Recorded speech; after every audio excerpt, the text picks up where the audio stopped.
आज हमारे पूज्य पिता जी की 20वीं पुण्यतिथि है। आज इस 20वीं पुण्यतिथि पर हम उनको भावभीरे श्रद्धांजलि समर्पित करते हैं।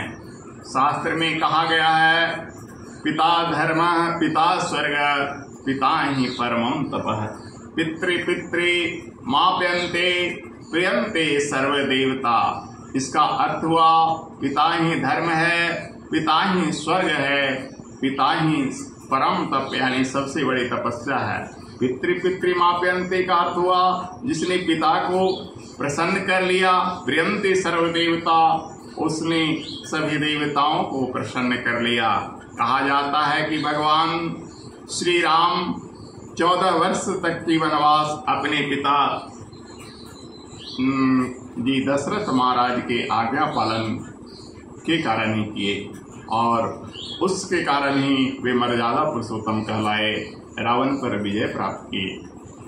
कहा जाता है कि भगवान परशुराम भी अपने पिता की आज्ञा पालन कर अपने माँ का सर धड़ से अलग कर दिए। जबकि भगवान परशुराम के 6 भाई अपने पिता की आज्ञा मानकर ऐसा पाप करना नहीं चाह रहे थे, लेकिन भगवान परशुराम को विश्वास था कि यदि पिता ने माँ को मारने के लिए कहा है तो पिताजी माँ को जीवित कर देंगे।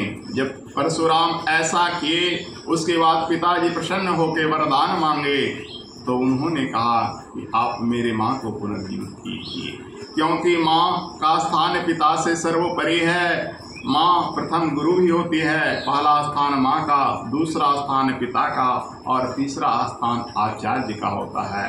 इसीलिए शास्त्रकारों ने माता पिता गुरु को ब्रह्मा विष्णु महेश की संज्ञा दी है। इन्हें तीनों ये जीवित प्रत्यक्ष देवता हैं। तुलसीदास ने भी कहा है, गुरु पीतो मातो महेश भवानी, प्रणवो दिन बंधु दिन जानी।